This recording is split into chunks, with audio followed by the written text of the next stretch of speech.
3 armed men broke into my isolated cabin at 2847 Cedar Ridge Road.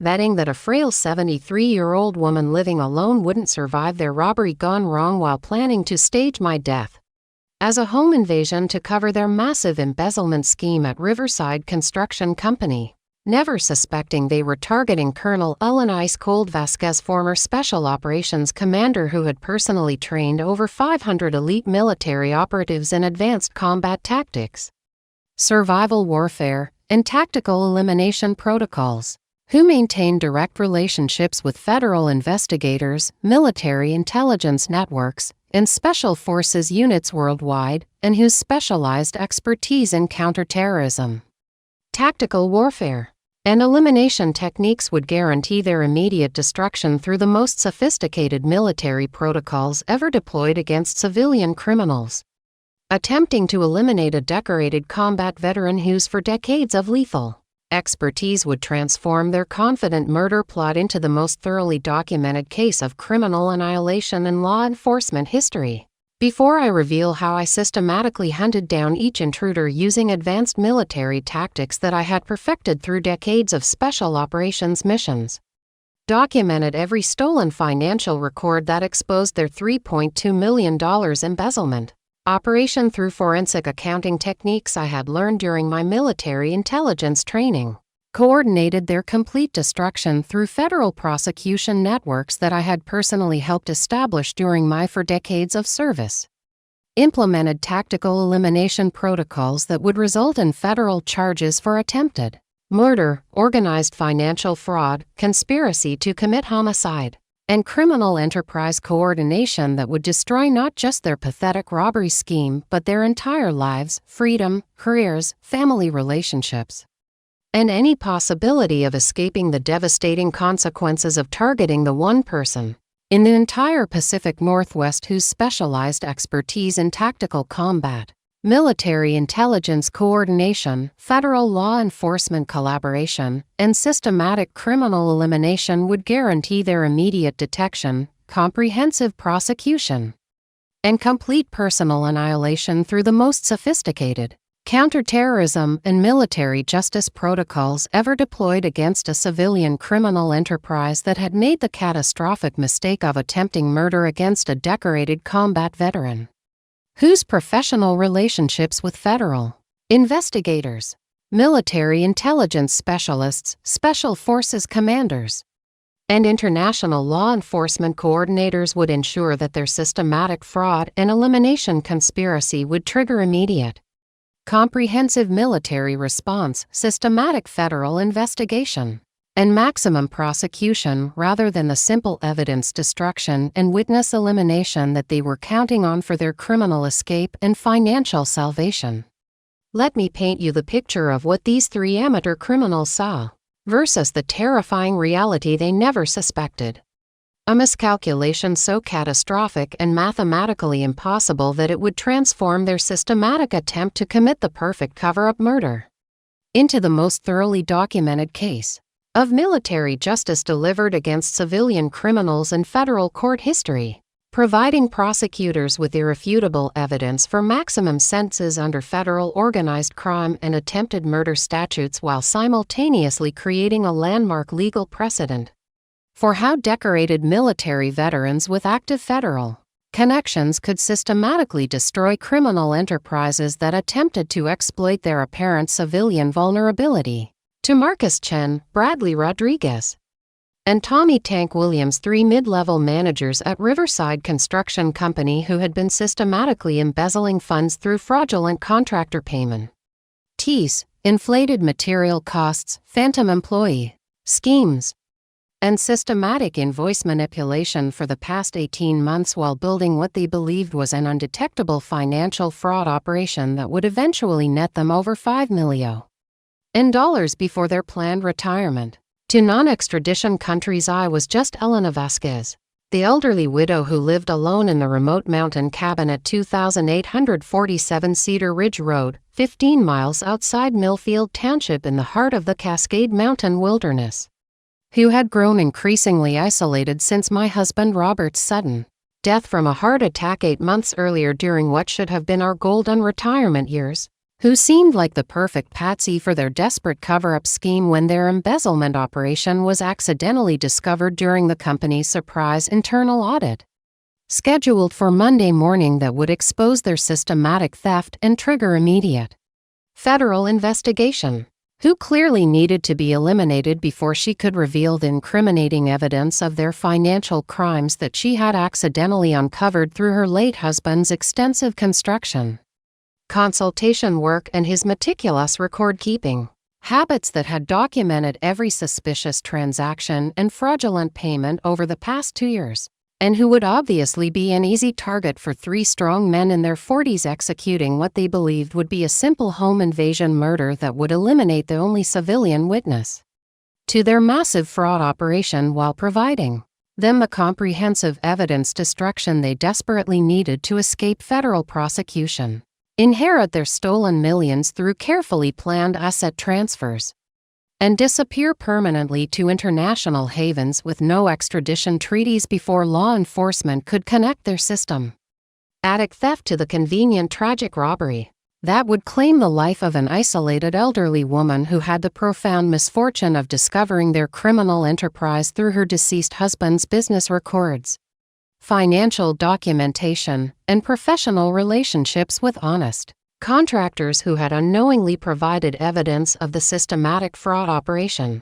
What Marcus, Bradley, and Tommy never discovered, despite their careful 6-month surveillance operation of my daily routines conducted through their construction company's legitimate access to the maintained development area where they were overseeing the building of luxury vacation homes for wealthy Seattle executives, their systematic study of my apparent vulnerabilities through careful observation during their frequent site inspection visits to the neighboring properties that gave them perfect cover for monitoring my isolation and daily patterns, their detailed analysis of my deceased husband's extensive business connections through unauthorized computer access to company financial records, client databases, and confidential project files, and their comprehensive assessment of my apparent helplessness through staged interactions where they posed as concerned neighbors checking on the poor widow who seemed so alone and defenseless in her remote mountain cabin with no family nearby and limited contact with the outside world, was that Elena Vasquez had spent 38 years systematically climbing from enlisted combat soldier at Fort Bragg in 1980 to Special Operations Colonel, commanding the most elite and lethal tactical units in United States military intelligence, personally training over 500 Special Forces operatives in advanced combat tactics, counter-terrorism protocols, survival warfare, tactical elimination techniques, psychological warfare, interrogation resistance, advanced weapons systems, explosive ordnance disposal, urban warfare tactics, wilderness survival, enemy infiltration methods, and systematic enemy neutralization protocols during her legendary career that spanned for decades of the most dangerous and classified military operations ever conducted by American forces, coordinating with federal law enforcement agencies, including the FBI's Elite Hostage Rescue Team, the ATF's Criminal Investigation Division, the DEA's Special Operations Division, the Secret Service's Counter-Assault Team, and the Department of Defense's most classified Criminal Investigation Command units during major operations that resulted in hundreds of successful missions against organized criminal enterprises, international terrorist networks, domestic extremist groups, and transnational crime syndicates, and maintaining active professional relationships with military intelligence coordinators, federal investigators, special forces commanders, international law enforcement specialists, and tactical warfare experts who specialized in exactly the type of organized criminal enterprises, systematic financial fraud, witness elimination conspiracies, and tactical criminal coordination that Marcus, Bradley, and Tommy were about to attempt against someone whose entire professional career had been dedicated to identifying, tracking, analyzing, and systematically eliminating the precise type of criminal organizations, tactical threats, and organized criminal enterprises that these three construction managers represented through their systematic embezzlement scheme and carefully planned murder cover-up against what they assumed was just another vulnerable elderly target with valuable evidence, limited family protection, and no professional connections to detect or prevent sophisticated criminal enterprises, organized financial fraud, and tactical elimination attempts. The cosmic irony was so breathtakingly perfect, so precisely orchestrated by mathematical impossibility, so unbelievably aligned with universal justice, that if I had written it as a military thriller for publication by major New York publishers, every editor and publishing house would have immediately rejected it as too impossibly convenient, too perfectly coordinated, and too unbelievably coincidental to be credible to readers seeking realistic tactical fiction and believable military scenarios. Here were Marcus Chen, a construction project manager with basic knowledge of building security systems and residential layout vulnerabilities, Bradley Rodriguez, a materials coordinator with access to construction site surveillance equipment and property blueprints, and Tommy Tank Williams, a site supervisor with experience in heavy equipment operation and basic tactical planning from his 6 months of military service before his dishonorable discharge. For theft, 3 construction company managers with amateur criminal capabilities and limited tactical knowledge systematically planning to commit home invasion murder, comprehensive evidence destruction, and witness elimination against what they perceived as a helpless elderly widow living alone in an isolated mountain cabin with limited family oversight, minimal security protection, and no apparent means of resistance or retaliation, while standing 15 feet outside the reinforced steel door of Colonel Elena Vasquez's Tactical Command Center, the ARC, high-tech of the very counter-terrorism protocols that federal agencies throughout North America use to dismantle organized criminal enterprises and eliminate tactical threats. The designer of the systematic elimination methodologies that Special Forces units relied upon to neutralize criminal organizations beyond any shadow of reasonable doubt. The developer of the comprehensive military intelligence databases that federal investigators consulted during organized crime investigations and tactical threat assessments, and the person whose extensive professional relationships with federal criminal investigators, military intelligence specialists, international law enforcement coordinators, and tactical warfare experts would ensure that their pathetic murder scheme would trigger immediate comprehensive military response, systematic tactical counter-operation, federal criminal investigation, international law enforcement coordination, and maximum prosecution rather than the simple evidence destruction and witness elimination that they were desperately counting on for their financial salvation, criminal escape, and permanent disappearance from law enforcement jurisdiction and military justice accountability. Marcus, Bradley, and Tommy were attempting systematic murder against someone whose entire professional legacy had been built on detecting, analyzing, and systematically eliminating organized criminal enterprises through advanced military tactics, federal law enforcement coordination, and international counter-terrorism protocols that had been tested and refined through for decades of the most dangerous and successful military operations in modern history. They were conducting systematic home invasion planning against the person who had personally trained federal investigators, military intelligence specialists, special forces operatives, and international law enforcement coordinators in recognizing the precise patterns of criminal organization, tactical planning errors, financial fraud schemes, witness elimination techniques, and systematic criminal coordination that they were employing through their amateur embezzlement cover-up and planned witness elimination against what they assumed was just another isolated elderly woman with valuable evidence, limited protection capabilities, and no professional connections to detect or prevent systematic criminal enterprises, organized financial fraud, tactical elimination attempts, and witness murder through home invasion scenarios and evidence destruction schemes.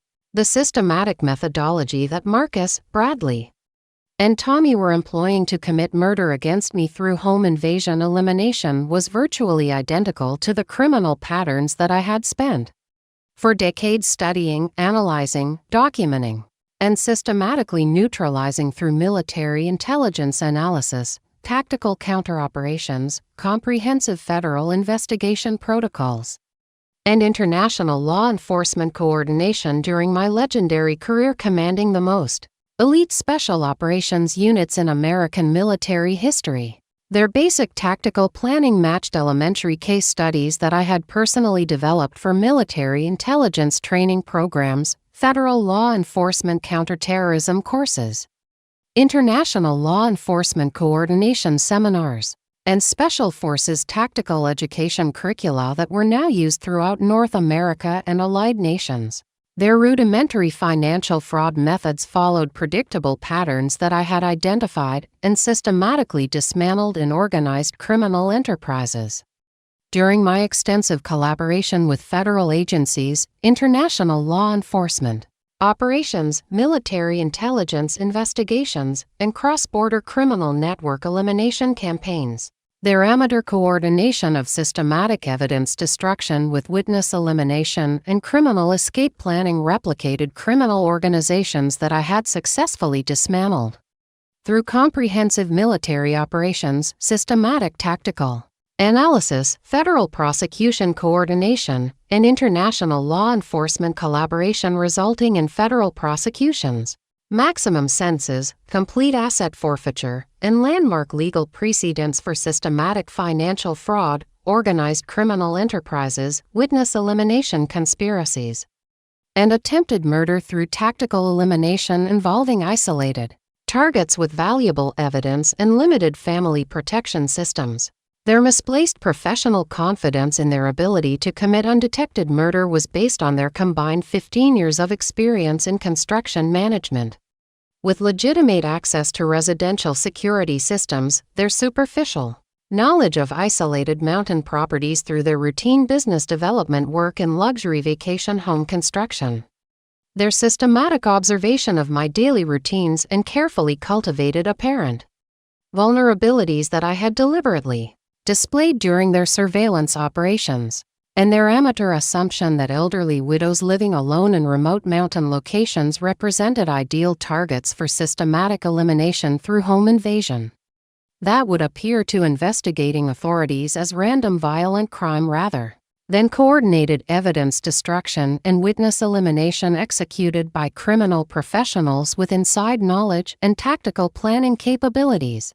What these three amateur criminals never realized was that their target was the person who had personally created the very tactical protocols, investigation methodologies, and elimination procedures that military units, federal investigators, international law enforcement agencies, and special forces commanders use to identify, track, analyze, and systematically neutralize organized criminal enterprises involving systematic financial fraud, witness elimination conspiracies, tactical criminal coordination, and organized murder plots executed by individuals with legitimate access to target information, surveillance capabilities, and vulnerable victim populations who appeared to lack professional protection or federal connections. Their amateur criminal methodology was being conducted against someone who had literally written the comprehensive military intelligence handbook that federal agencies, international law enforcement organizations, and allied military forces used to prosecute organized criminal enterprises involving systematic fraud, tactical elimination, criminal conspiracy coordination, and organized witness murder. The specific tactical analysis procedures that would expose Marcus, Bradley, and Tommy's amateur elimination plot had been personally developed by me during my distinguished career as Special Operation as Colonel working directly with federal investigation agencies, military intelligence operations, international law enforcement coordination, and cross-border criminal enterprise elimination campaigns. The criminal pattern recognition methods that would prove their systematic fraud and murder conspiracy had been designed and refined through my extensive coordination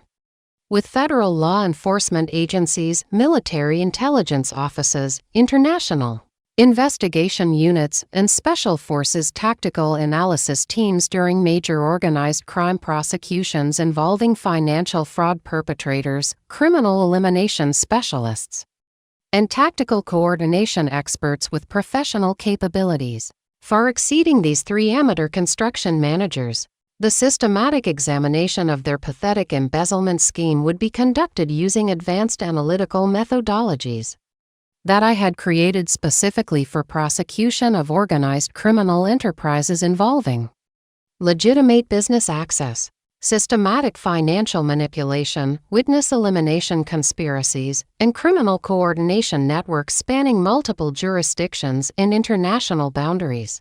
The comprehensive tactical analysis of their amateur murder plot, criminal coordination attempts, and evidence elimination schemes would utilize detection protocols, investigation procedures, and prosecution preparation methods that I had personally designed during my extensive collaboration with federal prosecutors, military intelligence investigators, international law enforcement coordinators, and special forces tactical analysis experts to ensure maximum prosecution success rates in complex organized crime cases involving sophisticated criminal methodologies, professional criminal coordination, and business professional perpetrators. With tactical planning capabilities, legitimate system access, and organized criminal networks, the specific federal investigators, military intelligence specialists, and international law enforcement coordinators who would investigate Marcus, Bradley, and Tommy's amateur criminal enterprise maintained ongoing professional relationships with me that dated back decades of successful collaboration in organized crime prosecution, criminal enterprise investigation, tactical crime case development, international criminal coordination, and systematic elimination of criminal networks spanning multiple countries and jurisdictions. The federal agencies, military intelligence units, and international law enforcement organizations that would examine their systematic fraud and amateur murder conspiracy had been trained using comprehensive protocols, investigation methodologies, and tactical analysis procedures that I had developed during my legendary career in criminal enterprise detection, organized crime prevention, systematic threat elimination, and international criminal network dismantling through military intelligence coordination and federal law enforcement collaboration spanning our decades of the most successful and classified operations in modern law enforcement history. The comprehensive exposure of their pathetic criminal organization would be accomplished using tactical analysis techniques, investigation protocols, evidence collection procedures, and prosecution coordination methods that I had personally designed and implemented against organized criminal networks involving business professionals, systematic financial fraud, witness elimination conspiracies, and tactical criminal coordination far more sophisticated than anything these three amateur construction managers could possibly comprehend or effectively counter. Marcus, Bradley, and Tommy's systematic approach to committing murder against me through amateur home invasion elimination demonstrated every single criminal methodology that military intelligence had identified as characteristic of organized criminal enterprises involving business professionals with legitimate system access, systematic exploitation of isolated targets with valuable evidence, witness elimination conspiracies, and financial fraud cover-up operations designed to prevent federal prosecution and criminal accountability. Their predictable fraud patterns followed basic techniques that I had documented in comprehensive federal case studies used for organized crime investigation training programs, military intelligence education curricula, international law enforcement coordination seminars, and tactical analysis courses taught at federal law enforcement academies throughout North America and allied nations. Their amateur systematic evidence destruction coordination matched elementary methodologies that I had identified and systematically defeated in comprehensive criminal investigations involving business professionals who exploited target vulnerability, geographic isolation, and apparent lack of professional protection to commit systematic financial fraud through witness elimination and tactical criminal coordination networks.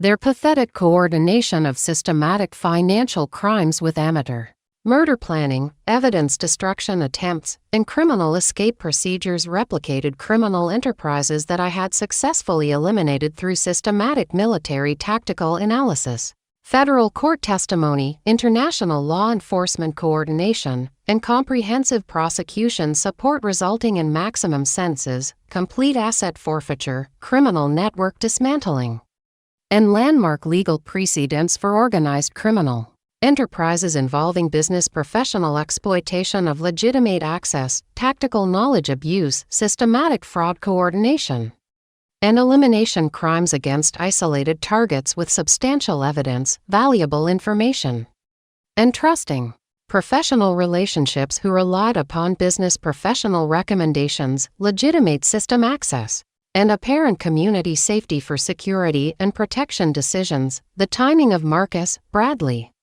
and Tommy's desperate escalation from systematic financial fraud and evidence concealment to comprehensive murder conspiracy coincided perfectly with military intelligence priorities and federal law enforcement initiatives that I had personally helped establish during my distinguished career in organized crime prevention, tactical criminal enterprise elimination, international criminal network dismantling, and systematic threat neutralization through comprehensive federal law enforcement coordination, military intelligence analysis, and international cooperation protocols.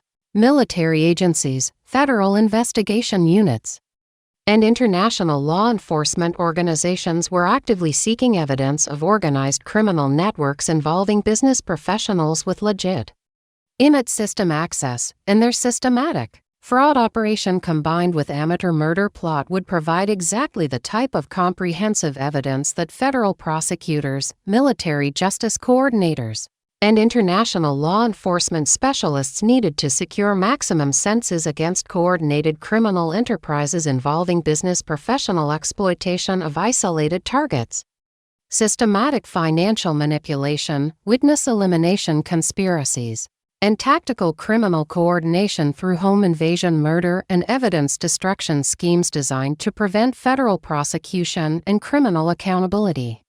The moment when I realized that Marcus, Bradley, and Tommy had unknowingly positioned themselves for the most complete professional and personal destruction possible under federal organized crime statutes, military justice protocols, and international law enforcement coordination was when I discovered their systematic surveillance and amateur murder planning through my routine tactical security monitoring protocols, advanced counter-surveillance detection systems, and comprehensive threat assessment procedures that I maintained at my mountain cabin, and immediately recognized that their pathetic criminal elimination methodology matched every single pattern that I had identified as characteristic of organized criminal enterprises, deserving maximum military response, federal prosecution, international law enforcement coordination, and permanent incarceration without possibility of parole, and that their amateur plan to present my tragic home invasion death to local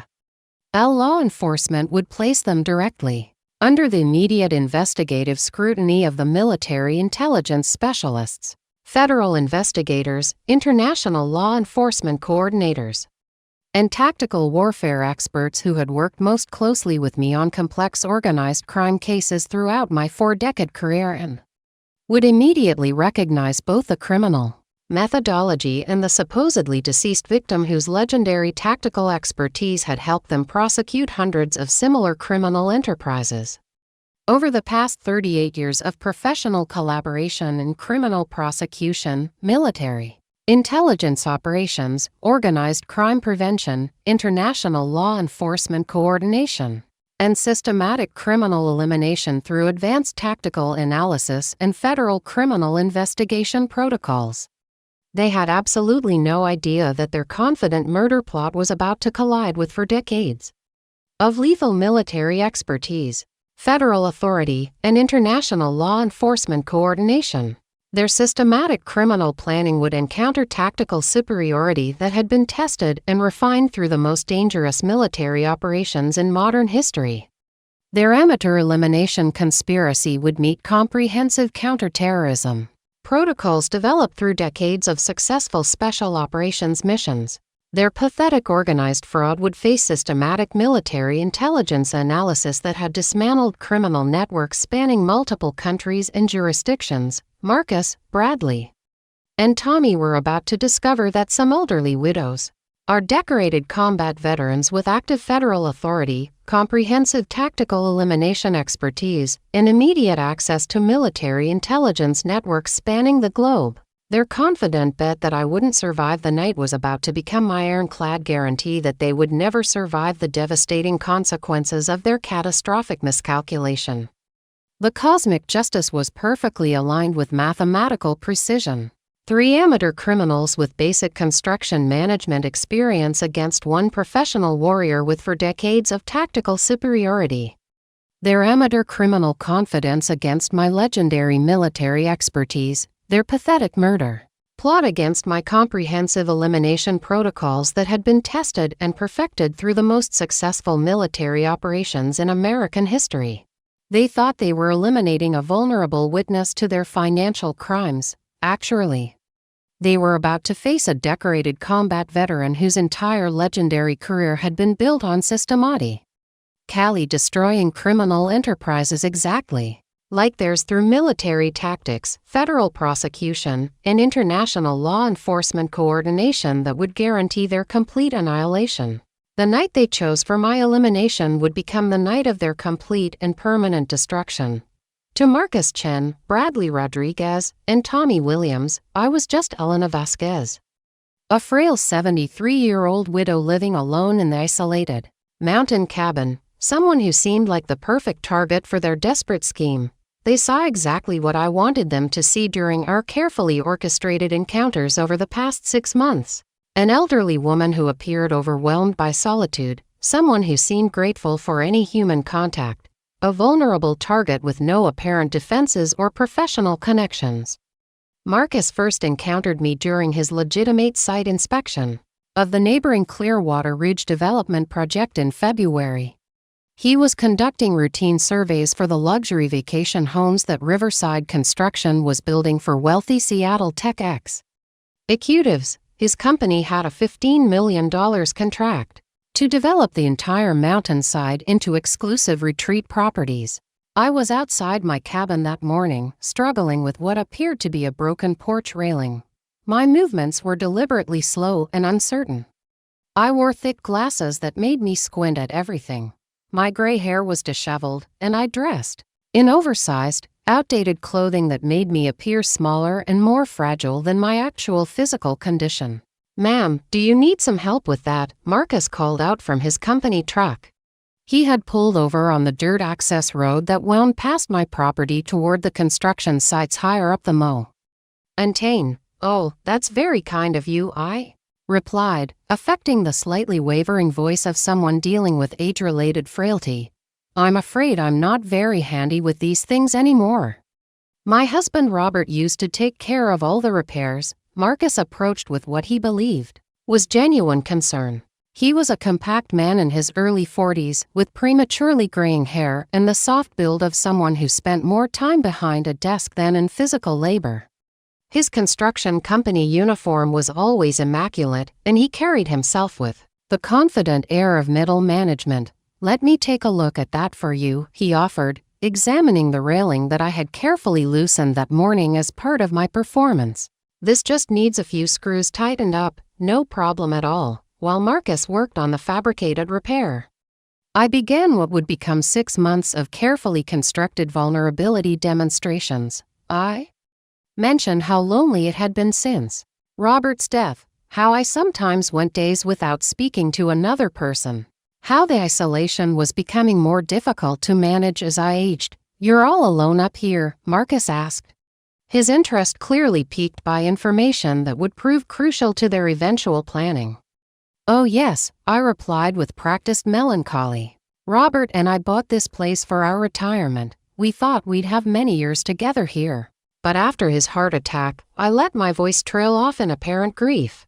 Marcus completed the simple repair and accepted my profuse gratitude with the air of someone who had just performed a significant favor. Before leaving, he mentioned that his company would be working in the area for the next year. If you need anything, ma'am, don't hesitate to call. We believe in being good neighbors.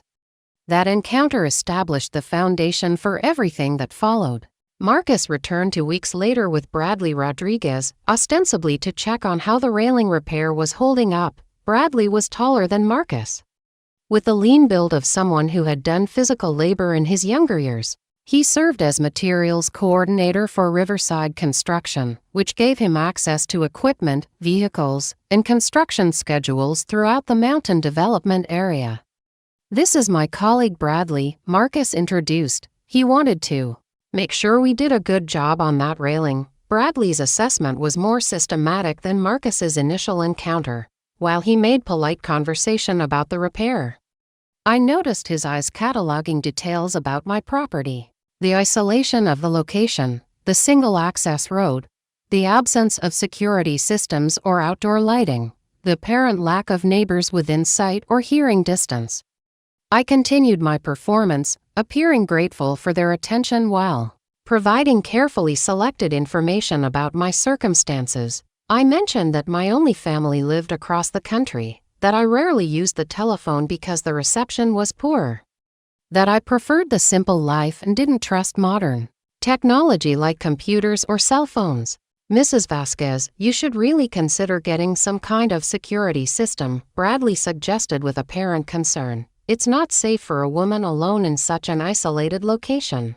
"Oh, I've never needed anything like that," I replied with the naive confidence of someone who had never considered personal security. "This is such a peaceful area. Nothing bad ever happens up here." Their third visit, a month later, included Tommy Williams. Tommy was the physical presence of their group, a former Marine who had been dishonorably discharged after 6 months for theft. He was built like a linebacker, with thick arms covered in tattoos and the swagger of someone who intimidated others through size and attitude. "Tommy here is our site supervisor," Marcus explained. "He oversees the actual construction work and makes sure everything runs smoothly." Tommy's evaluation was different from his colleagues. While Marcus and Bradley focused on my apparent vulnerabilities and isolation, Tommy assessed me as a potential physical threat. His military background, limited as it was, gave him a different perspective on tactical considerations. What Tommy concluded from our interaction was exactly what I wanted him to think. He saw an elderly woman who posed absolutely no physical threat, someone who would be completely helpless against determined intruders, a target who could be easily controlled through intimidation and physical superiority. "You've got a nice place here, ma'am," Tommy said, his voice carrying undertones that would have concerned someone genuinely vulnerable. "Very private. Nobody around to bother you."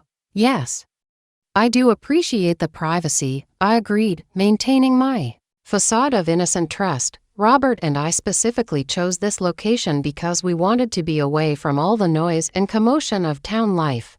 During this visit, I provided additional information that would prove crucial to their planning.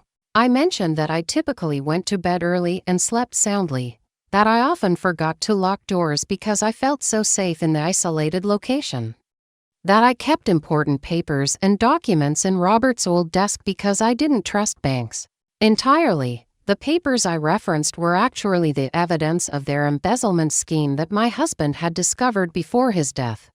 Robert had been a construction consultant specializing in cost analysis and project management. His meticulous nature had led him to identify discrepancies in Riverside Construction's billing practices and material costs.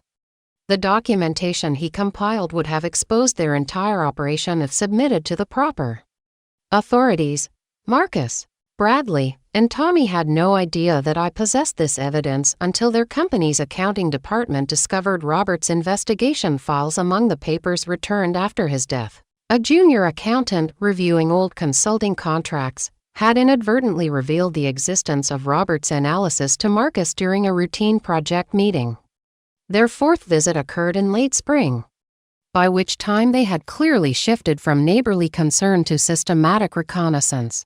They arrived with a story about needing to survey the area for potential utility line installations. This gave them an excuse to spend hours around my property, documenting every detail that would be relevant to a future invasion. "We'll need to map all the properties in this area," Bradley explained, carrying official-looking surveying equipment. "It's just a precaution to make sure we don't interfere with any existing utility lines when we expand the development." I welcomed their presence with the enthusiasm of someone grateful for any human interaction. I offered them coffee and homemade cookies. I chatted about my daily routines while they worked.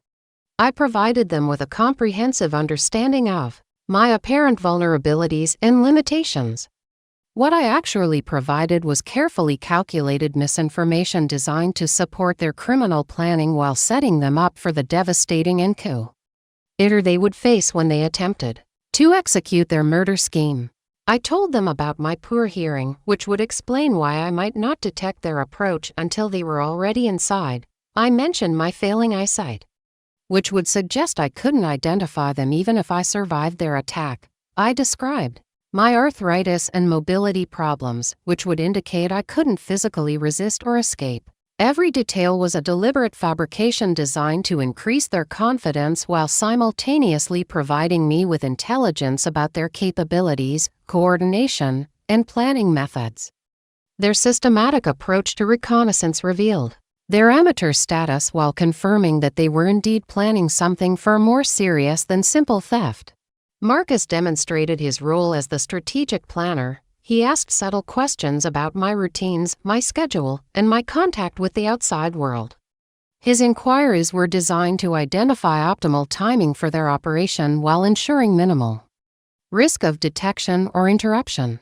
Bradley revealed his focus on logistics and technical details. He noted the layout of my property, the condition of the access road, and the absence of security measures. His assessment would inform their approach route and escape planning. Tommy displayed his intended role as the physical enforcer. His questions centered on my personal habits, my sleeping arrangements, and my daily activities. He was clearly evaluating how to control and intimidate me during the actual invasion. Their fifth encounter occurred in early summer, when they arrived with news that the construction project was being accelerated due to client demands. This would require them to work longer hours and possibly at night, they explained, which might result in increased noise and activity in the area. "We wanted to let you know so you wouldn't be alarmed if you see lights or hear equipment after dark," Marcus said with apparent consideration for my comfort. This information served two purposes for their planning. It provided cover for their surveillance activities during the weeks leading up to their planned attack. It also gave them a legitimate reason to be in the area at unusual hours without attracting suspicion from other construction workers or local authorities. I responded with gratitude for their thoughtfulness while continuing to provide information that supported their assessment of my vulnerability. I mentioned that I was a heavy sleeper and rarely woke up during the night. I described my evening routine of taking medication that helped me sleep through any disturbances. I explained that I often didn't hear the phone ring after I went to bed. What I was actually doing was establishing the framework for their operational plan while preparing my own counter-strategies based on their revealed capabilities and intentions. Every piece of information I provided was designed to encourage their confidence while simultaneously giving me tactical advantages they would never suspect. By late summer, their visits had become more frequent and systematic. They were clearly in the final planning stages of their operation. Their questions had become more specific and their assessment more detailed. They were gathering the final intelligence they needed to execute what they believed would be a simple and successful murder. Their sixth and final reconnaissance visit occurred in early September, just 2 weeks before they would attempt their invasion. This time, they came with the story that they needed to inspect my property for potential environmental impacts and the expanded construction project. "It's just a formality required by the county," Bradley explained, carrying official-looking documentation. "We need to verify that our construction activities won't affect your well water or septic system." This visit was clearly their final operational planning session. They spent hours documenting every detail of my property layout, security measures, and daily routines. They tested my responses to various scenarios and confirmed their assessment of my limitations and vulnerabilities. What they didn't realize was that I was conducting my own final assessment of their capabilities, coordination, and probable attack methodology. By this point, I had a comprehensive understanding of their individual roles, their planning approach, and their expected timeline for execution. Marcus had revealed himself as the cautious planner who preferred careful preparation and minimal risk. His approach suggested they would choose optimal timing and conditions for their attack. He would want everything planned in advance with multiple contingencies for unexpected complications. Bradley had demonstrated his focus on technical details and logistics coordination. His reconnaissance suggested they would approach from the access road using a vehicle they could easily abandon if necessary. He would handle equipment, transportation, and evidence disposal. Tommy had shown his confidence in physical intimidation and his assumption that elderly targets were inherently helpless. His attitude suggested they planned to control me through fear and physical dominance rather than sophisticated tactical methods. Their amateur approach to operational security was particularly revealing. They made no attempt to vary their surveillance methods or conceal their systematic reconnaissance. They clearly believed that my apparent frailty and isolation made sophisticated countermeasures unnecessary. They also demonstrated complete ignorance of basic tactical principles that any experienced military professional would recognize instantly. Their surveillance was predictable and easily detected. Their coordination was obvious and poorly concealed. Their assessment was superficial and based on dangerous assumptions. Most importantly, they had revealed that their plan depended entirely on my continued ignorance of their true intentions. They assumed that their friendly neighbor facade had convinced me of their benevolent motives. They believed I had no reason to suspect their criminal planning or prepare defensive measures. What Marcus, Bradley, and Tommy had actually accomplished through their 6 months of systematic reconnaissance was to provide me with complete intelligence about their criminal enterprise, their individual capabilities, their planning methodology, and their intended attack strategy. Every encounter had given me additional information that would prove crucial when they finally attempted to execute their murder plan. They thought they had identified the perfect victim, an isolated elderly woman with valuable evidence, no protection, and no means of resistance. What they had actually done was provide comprehensive intelligence to a decorated combat veteran whose tactical expertise had been developed through for decades of the most dangerous military operations in modern history. Their systematic surveillance had been conducted against someone whose counter-surveillance capabilities had been tested and refined through classified military missions spanning multiple theaters of operation. Their amateur reconnaissance had been observed and analyzed by someone whose intelligence-gathering experience exceeded their entire combined professional careers. Their confident assessment of my vulnerabilities had been made by someone whose tactical deception capabilities had been utilized in operations against sophisticated enemy forces with far superior resources and training than 3 construction managers from rural Washington state. The stage was set for their catastrophic miscalculation. They had spent 6 months preparing to attack someone whose military expertise had been specifically designated to defeat enemies far more dangerous and capable than amateur criminals with basic construction industry knowledge. Their careful planning was about to encounter tactical superiority that had been developed and tested through the most successful special operations missions in American military history. Their amateur criminal enterprise was about to face professional military capabilities that had systematically dismantled organized criminal networks spanning multiple countries and jurisdictions. Marcus, Bradley, and Tommy believed they had conducted successful reconnaissance against a vulnerable target. What they had actually done was provide comprehensive tactical intelligence to their own future destroyer while simultaneously positioning themselves for the most complete criminal defeat in law enforcement history. The surface deception was complete. They saw exactly what I wanted them to see while revealing everything I needed to know about their capabilities and intentions. Their 6 months of systematic surveillance had achieved the opposite of their intended purpose.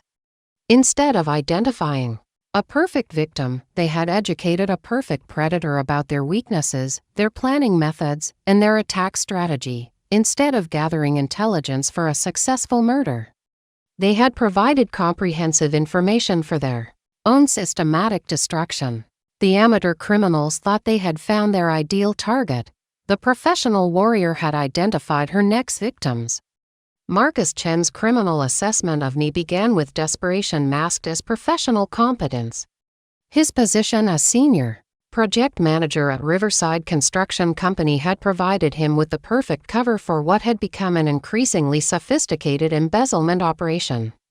But the approaching company audit scheduled for Monday, October 15th, meant that his carefully constructed financial empire was about to collapse with devastating consequences that would destroy not only his career but his freedom, his family's security, and any possibility of avoiding federal prosecution for systematic theft that had exceeded $3.2 million over 18 months of increasingly bold and systematic fraud. Marcus had started small, as most white-collar criminals do, with what seemed like harmless adjustments to material costs and contractor payments that no one would notice or question.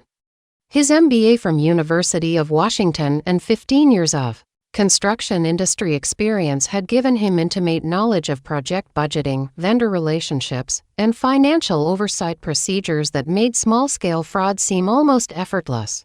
A few $100s added to material costs here, a phantom contractor payment there. Gradual increases in project expenses that fell within acceptable variance ranges. It had seemed like a victimless crime that would provide the additional income his family desperately needed after his wife's cancer treatment had exhausted their savings and pushed them to the edge of bankruptcy.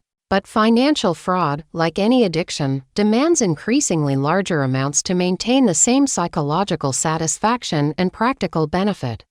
Marcus's initial modest theft of several $1,000s had escalated systematically over the months as his confidence grew and his financial pressures intensified. His wife Linda's medical bills continued mounting despite insurance coverage.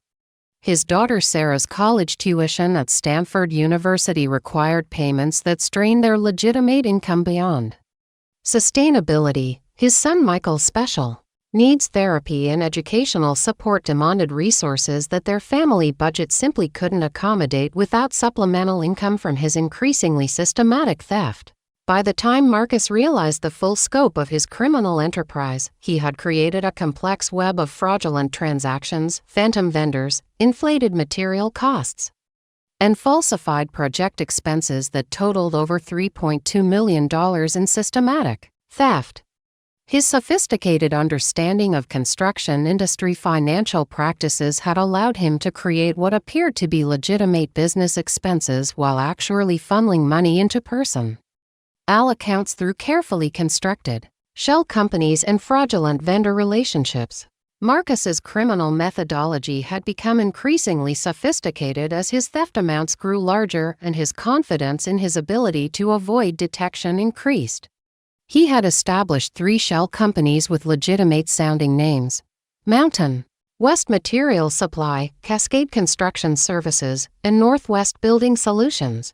Each company had been created with minimal paperwork and fake addresses, designed to appear as legitimate vendors providing materials and services to Riverside Construction's various projects through the Pacific Northwest region. The financial structure Marcus had created was elegant in its simplicity and devastating in its scope.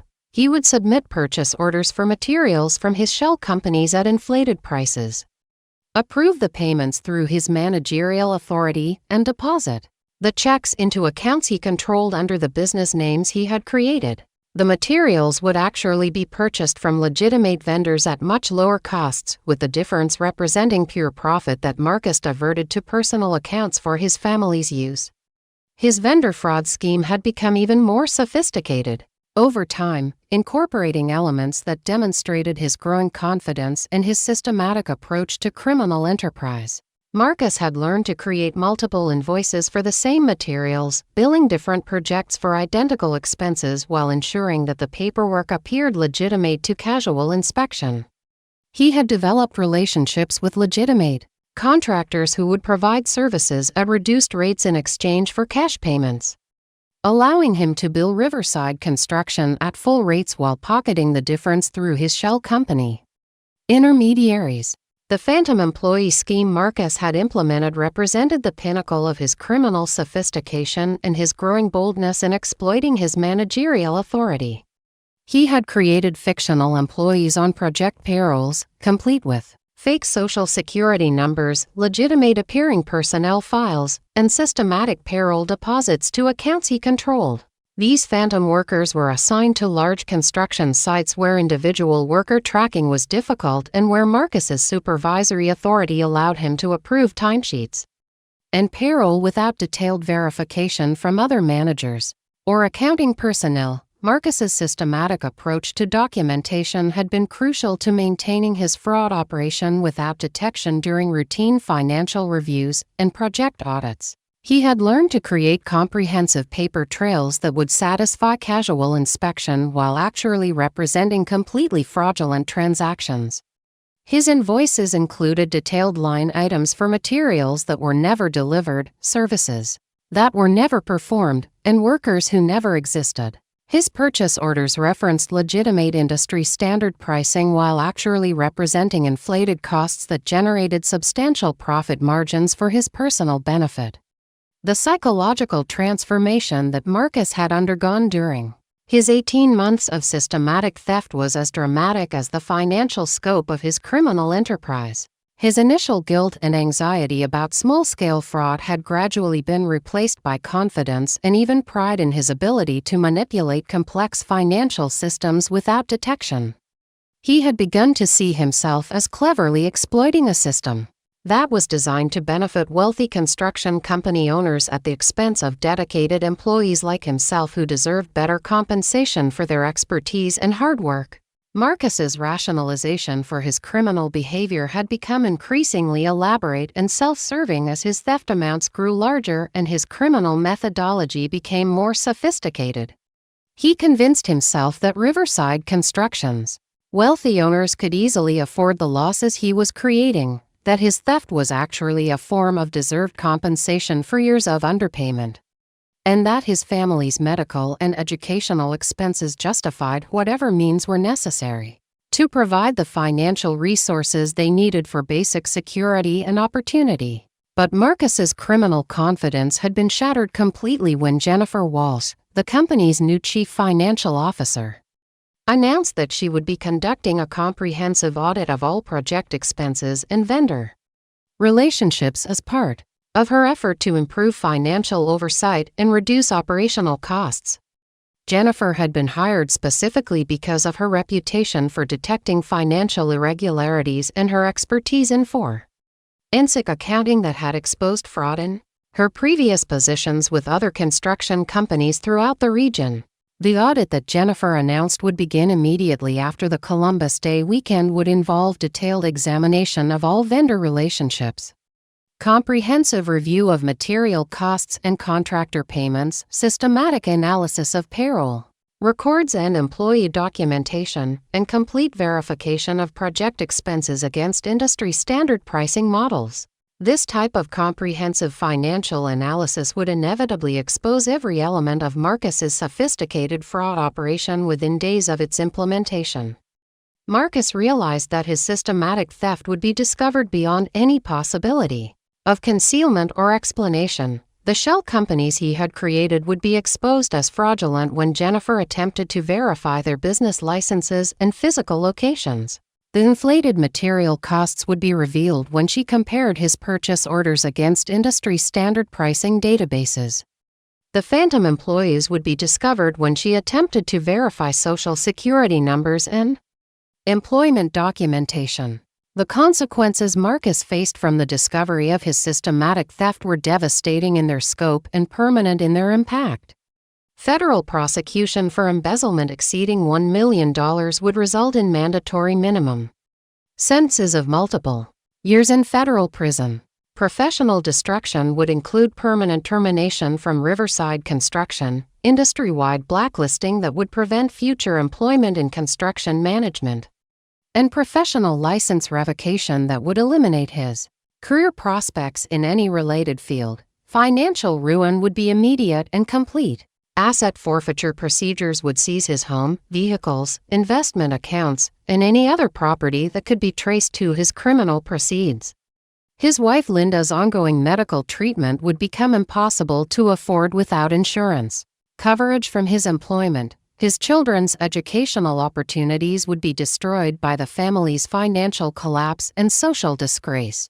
Personal humiliation would extend beyond his immediate family to encompass his professional relationships, community standing, and extended family connections. News coverage of a $3.2 million embezzlement scheme would ensure that his criminal behavior became public knowledge throughout the region. His children would face social stigma and educational disruption. His wife would bear the burden of supporting the family while dealing with serious medical issues and the psychological trauma of her husband's criminal behavior. It was in this context of impending complete destruction that Marcus had identified what seemed like the perfect solution to his desperate situation. The discovery of Robert Vasquez's investigation files among the papers returned after his death had revealed that Elena Vasquez possessed comprehensive documentation of Marcus's fraud operation. Robert's meticulous analysis of construction costs and vendor relationships had identified every major element of Marcus's systematic theft and compiled evidence that would guarantee immediate federal prosecution and maximum sentences. Marcus realized that eliminating Elena Vasquez and destroying Robert's evidence files would solve his crisis completely. Without the documentation that Robert had compiled, Jennifer's audit would find irregularities but would lack the comprehensive evidence needed to prove systematic fraud or identify the specific method Marcus had used to steal over $3.2 million. The missing evidence would create reasonable doubt about criminal intent and might allow Marcus to claim that any financial discrepancies resulted from accounting errors or poor oversight, rather than deliberate theft. The plan that Marcus developed with Bradley Rodriguez and Tommy Williams was elegant in its simplicity and devastating in its potential effectiveness. They would stage Elena's death as a home invasion robbery that would provide cover for destroying Robert's evidence files while eliminating the only person who knew about their existence and significance. The isolated location of Elena's cabin would ensure minimal risk of detection or interruption. Her apparent physical vulnerability would guarantee successful completion of their mission without meaningful resistance. Marcus's assessment of Elena Vasquez as the ideal target for elimination was based on months of systematic observation and interaction that had convinced him of her complete helplessness and isolation. Her advanced age and apparent frailty suggested she would be physically incapable of meaningful resistance against three determined men. Her social isolation meant that her death would not be discovered immediately, providing time for them to complete their evidence destruction and establish alibis. Her apparent naivety about personal security indicated she would be unprepared for a coordinated attack. The specific intelligence that Marcus had gathered about Elena's daily routines, security measures, and personal vulnerabilities had convinced him that their murder plan would succeed without significant risk of failure or detection. Her predictable schedule would allow them to choose optimal timing for their attack. Her poor hearing and eyesight would prevent her from identifying them even if she somehow survived. Her isolation from family and friends meant that her testimony would be uncorroborated and easily discredited. Marcus's confidence in their elimination plan was further enhanced by his assessment of local law enforcement capabilities and investigation procedures. The rural county sheriff's department had limited experience with serious violent crime and lacked the resources for sophisticated forensic investigation. Their assumption would be that Elena had been the victim of a random home invasion rather than targeted elimination, leading them to focus on transient criminals rather than local residents with apparent legitimate reasons for being in the area. The evidence destruction component of Marcus's plan was particularly crucial to his long-term security and success. Robert's files contained detailed analysis of specific transactions, vendor relationships, and financial patterns that would make federal prosecution inevitable and convictions certain. Destroying this documentation would eliminate the most damaging evidence of Marcus's systematic theft while creating uncertainty about the scope and methods of any financial irregularities that Jennifer's audit might discover. Marcus had planned the evidence destruction with the same systematic attention to detail that had characterized his fraud operation.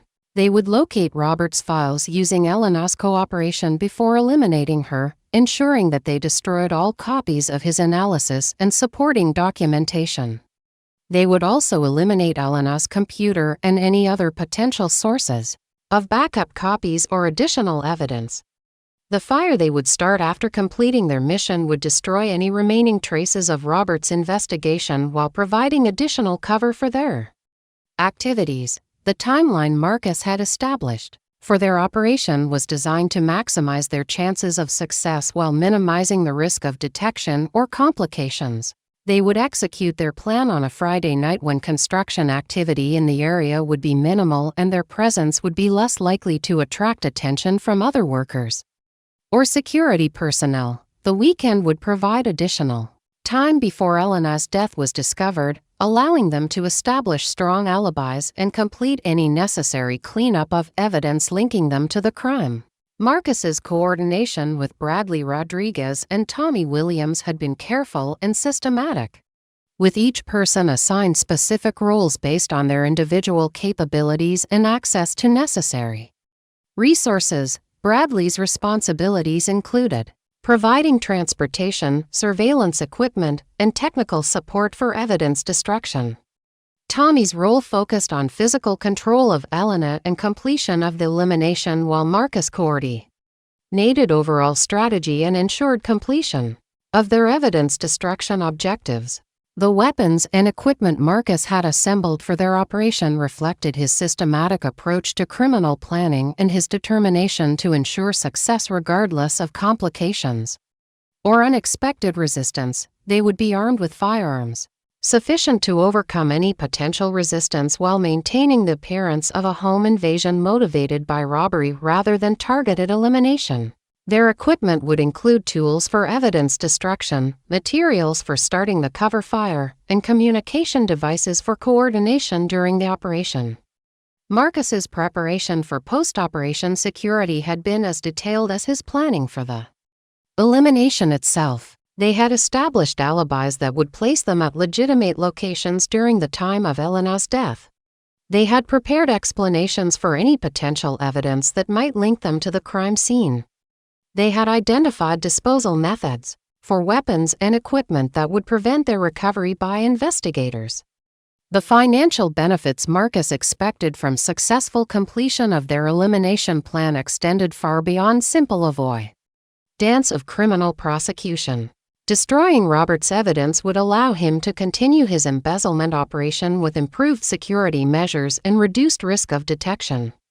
The confusion created by Elena's death would provide cover for additional evidence destruction and financial record manipulation that would make future fraud investigation much more difficult. Marcus's assessment of the risks associated with their elimination plan had convinced him that the potential benefits far outweighed the dangers they would face. The probability of successful completion seemed virtually certain given Elena's apparent vulnerabilities and their systematic preparation. The likelihood of detection seemed minimal given their careful planning and the rural location's limited law enforcement coverage. The potential consequences of failure seemed manageable given their alibis and the lack of obvious motives connecting them to Elena's death. What Marcus had failed to consider in his systematic assessment was the possibility that his target might possess capabilities and connections that were completely hidden from his reconnaissance efforts. His evaluation had been based entirely on surface appearances and assumptions about elderly vulnerability that prevented him from recognizing signs that might have warned him about Elena's true background and capabilities. Marcus's criminal psychology had been shaped by months of successful fraud that had convinced him of his superior intelligence and ability to manipulate systems and people to achieve his objectives.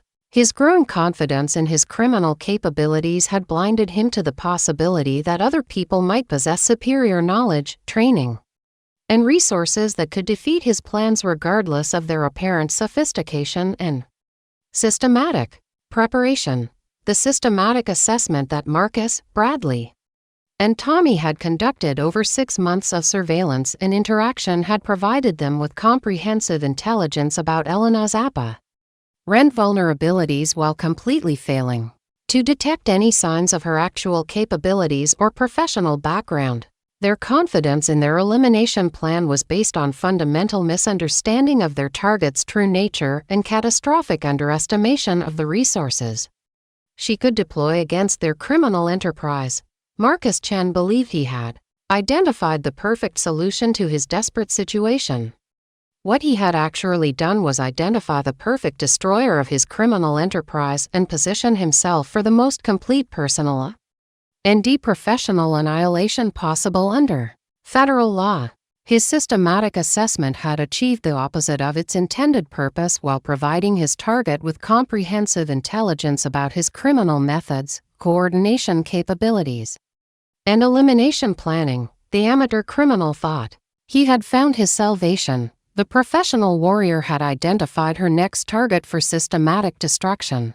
The systematic criminal enterprise that Marcus Chen, Bradley Rodriguez, and Tommy Williams had constructed over 18 months of increasingly bold theft represented far more than simple embezzlement. It had evolved into a sophisticated organized crime operation that demonstrated professional-level coordination, systematic evidence concealment, and comprehensive criminal methodology that would have impressed federal investigators with its scope and complexity had they been able to examine it before the perpetrators' planned elimination of the only witness who possessed evidence of their systematic fraud that had meticulously siphoned over $3.2 million from Riverside Construction Company through carefully orchestrated schemes involving phantom vendors, fabricated employees, inflated material costs, and fraudulent contractor payments that had been designed to avoid detection during routine financial audits while providing substantial illegal income that supported their families' lifestyles far beyond what their legitimate salaries could afford. Bradley Rodriguez's role in their criminal enterprise had begun innocently enough with his position as materials coordinator for Riverside Construction Company, a job that required him to manage relationships with dozens of vendors, oversee delivery schedules for millions of dollars worth of construction materials, and coordinate purchasing decisions that affected project timelines and profitability throughout the Pacific Northwest region. Bradley's 15 years of experience in construction supply chain management had given him intimate knowledge of industry pricing standards, vendor capabilities, and procurement procedures that made him invaluable to Marcus's increasingly sophisticated fraud operation that required someone with legitimate authority to approve purchases and authorize payments to the shell companies they had created to funnel stolen money into their personal accounts. Bradley's systematic approach to vendor fraud had been crucial to the success and longevity of their criminal operation. His detailed understanding of construction material pricing allowed him to create inflated purchase orders that appeared reasonable to casual inspection while actually representing substantial markups that generated pure profit for their fraudulent shell companies. His relationships with legitimate vendors enabled him to negotiate reduced prices for actual materials while billing Riverside Construction at full retail rates, pocketing the difference through carefully structured transactions that appeared completely legitimate in company financial records. The sophistication of Bradley's procurement fraud had increased dramatically over the 18 months of their operation as his confidence grew in age.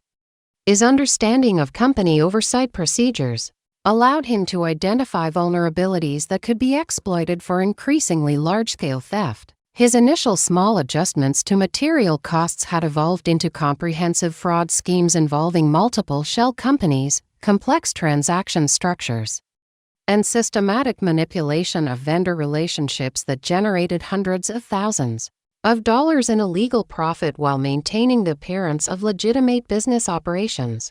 Bradley's technical expertise had been particularly valuable in creating the documentation and paper trails necessary to conceal their systematic theft from routine financial reviews and accounting audits. His access to company computer systems allowed him to create purchase orders, delivery receipts, and payment authorizations that appeared completely legitimate while actually representing fraudulent transactions designed to transfer company funds to accounts they controlled. His understanding of construction industry software systems enabled him to manipulate inventory records, project cost allocations, and vendor payment schedules in ways that concealed their theft while maintaining the appearance of proper financial management. The shell company structure that Bradley had helped create represented the pinnacle of their criminal sophistication and their systematic approach to avoiding detection. During increasingly intensive financial oversight, Mountain West Materials Supply, Cascade Construction Services, and Northwest Building Solutions had been established with sufficient legitimate documentation to satisfy casual investigation while actually serving as vehicles for systematic money laundering and criminal profit distribution that allowed them to convert stolen company funds into personal income without triggering automatic reporting requirements or creating obvious audit trails. Bradley's coordination of vendor relationships had been crucial to maintaining their fraud operation without arousing suspicion from legitimate suppliers or company accounting personnel. He had learned to balance payments to real vendors with payments to their shell companies in ways that maintained normal cash flow patterns while generating substantial illegal profit. His systematic rotation of vendor relationships prevented any single supplier from recognizing patterns that might indicate fraudulent activity, while ensuring that their theft remained distributed across multiple accounts and transaction categories. The phantom employee scheme that Bradley had helped implement represented perhaps the most audacious element of their criminal enterprise and demonstrated their growing confidence in their ability to manipulate company systems without detection. Bradley's access to payroll systems and employee records allowed him to create fictional workers with legitimate appearing documentation, social security numbers obtained through identity theft, and employment histories that would satisfy routine verification procedures while actually representing systematic theft of wages for workers who never existed. Bradley's technical capabilities had been essential to creating the comprehensive documentation required to support their phantom employee fraud. He had learned to generate timesheets, performance evaluations, and employment records that appeared completely legitimate while actually representing systematic theft through payroll manipulation. His understanding of construction industry employment practices allowed him to create fictional job descriptions, work assignments, and project allocations that explained the presence of phantom employees on project payrolls without raising questions from site supervisors or project managers. Tommy Williams brought a different but equally crucial set of capabilities to their criminal enterprise through his background in physical security, intimidation tactics, and operational coordination that had been developed during his brief military service before his dishonorable discharge for theft from base supply systems. Tommy's role in their operation focused on physical security, evidence destruction, and the elimination of potential threats to their criminal enterprise. Responsibilities that required someone willing and capable of using violence to protect their systematic theft from exposure or prosecution. Tommy's assessment of Elena Vasquez as a physical threat had been based on his military training and his experience in evaluating potential targets for intimidation and control. His conclusion that Elena represented no meaningful physical resistance had been crucial to their decision to attempt elimination rather than pursue alternative strategies for evidence destruction or witness intimidation. Tommy's confidence in his ability to control and eliminate an elderly woman had provided the foundation for their entire murder conspiracy. The weapons and equipment that Tommy had assembled for their planned elimination of Elena demonstrated his systematic approach to violence and his understanding of the tools required for successful completion of their mission. his selection of firearms, restraint materials, and evidence destruction equipment reflected his military background and his assessment of the specific challenges they would face during their operation.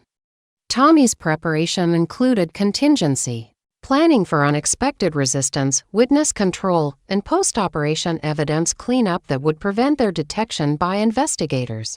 Tommy's coordination with Marcus and Bradley had been essential to developing the tactical plan for their elimination operation. His military experience provided crucial insight into timing, approach routes, and operational security that civilian criminals might overlook. His understanding of small unit tactics enabled them to assign roles and responsibilities that maximized their chances of success while minimizing the risk of detection or failure. During the execution of their murder plan, the psychological profile that Tommy had developed of Elena during their surveillance operations had convinced him that intimidation and physical control would be sufficient to ensure her cooperation. During the evidence destruction phase of their operation, his assessment suggested that Elena's apparent frailty and isolation made her vulnerable to psychological manipulation that would allow them to obtain information about Robert's files. Before completing her elimination, Tommy's confidence in his ability to extract information through control application of fear and violence had been central to their planning process. The timeline for their criminal enterprise had been carefully coordinated to coincide with several factors that would maximize their chances of success while minimizing the risk of detection or complications that might interfere with their planned elimination of Elena and destruction of Robert's evidence. The approaching company audit scheduled for Monday, October 15th, created urgency that required immediate action to prevent the discovery of their systematic theft. The Columbus Day weekend provided optimal timing for their operation by ensuring minimal construction activity in the area and reduced likelihood of unexpected witnesses or interference. Marcus's strategic coordination of their criminal timeline had taken into account seasonal factors that would affect their operation and subsequent investigation. The late autumn weather patterns in the Cascade Mountains would provide natural cover for their activities and might delay the discovery of Elena's body if their planned fire failed to completely destroy evidence of their presence. The reduced daylight hours would provide additional concealment for their approach and escape while creating challenges for potential witnesses who might observe their activities. The financial structure of their criminal enterprise had been designed to provide immediate access to stolen funds while creating multiple layers of concealment that would prevent easy detection or recovery by investigators. Their shell companies maintained bank accounts in different states with minimal documentation requirements and limited reporting obligations that would delay federal investigation. Even after their theft was discovered, their systematic distribution of stolen funds across multiple accounts and investment vehicles would make asset recovery difficult and time-consuming even if their entire operation was eventually exposed. Bradley's technical expertise had been crucial to creating the electronic infrastructure necessary to support their increasingly sophisticated money laundering operation. His understanding of banking systems, electronic fund transfers, and financial record-keeping allowed them to move stolen money through multiple accounts and transactions that would create complex audit trails difficult for investigators to follow. His coordination of their financial operations ensured that their systematic theft remained concealed while providing them with access to funds needed for their families' expenses and their planned escape if their elimination operation failed to prevent the discovery of their crimes. The evidence destruction plan that they had developed for their elimination operation reflected their understanding of forensic investigation procedures and their determination to prevent any possibility of their detection or prosecution. Their systematic approach to destroying Robert's files would include not only physical destruction of documents but also elimination of computer records, backup copies, and any other potential sources of evidence that might survive their planned fire. Their coordination of evidence destruction with Elena's elimination would ensure that no witnesses remained who could testify about the existence or contents of Robert's investigation. Tommy's preparation for post-operation security included detailed planning for weapon disposal, vehicle elimination, and alibi establishment that would prevent investigators from connecting them to Elena's death. Even if their cover story of random home invasion was questioned by suspicious detectives, his military background provided valuable insight into evidence disposal and operational security that would be crucial if their operation triggered a more intensive investigation than they anticipated. The psychological preparation that all three men had undergone during the months leading up to their planned elimination operation revealed the systematic desensitization process that had transformed them from white-collar criminals engaged in financial fraud into conspirators willing to commit murder to protect their criminal enterprise. Their gradual acceptance of increasingly serious criminal activity demonstrated the corrupting influence of their systematic theft and their growing desperation as the threat of discovery increased. Their stakes in avoiding prosecution. Marcus's leadership of their criminal enterprise had been characterized by his systematic approach to risk management and his careful attention to details that might expose their operation to detection or prosecution. His MBA training and his years of construction industry experience had provided him with valuable knowledge of business systems, financial oversight procedures, and management structures that enabled their systematic theft to continue without detection for 18 months while generating millions of dollars in illegal profit. The specific methodology that Marcus had developed for their vendor fraud operation demonstrated sophisticated understanding of construction industry financial practices and payment procedures that allowed them to manipulate legitimate business transactions for criminal purposes. His systematic approach to creating fraudulent purchase orders, payment authorizations, and vendor relationships had been essential to maintaining their theft operation while avoiding the types of obvious irregularities that might trigger investigation by company accounting personnel or external auditors. Bradley's technical contribution to their criminal methodology had included development of computer-based systems for tracking their fraudulent transactions, coordinating their shell company operations, and maintaining the documentation necessary to support their systematic theft. His expertise in construction industry software systems had allowed them to manipulate electronic records in ways that concealed their criminal activity while maintaining the appearance of legitimate business operations that would satisfy routine financial reviews.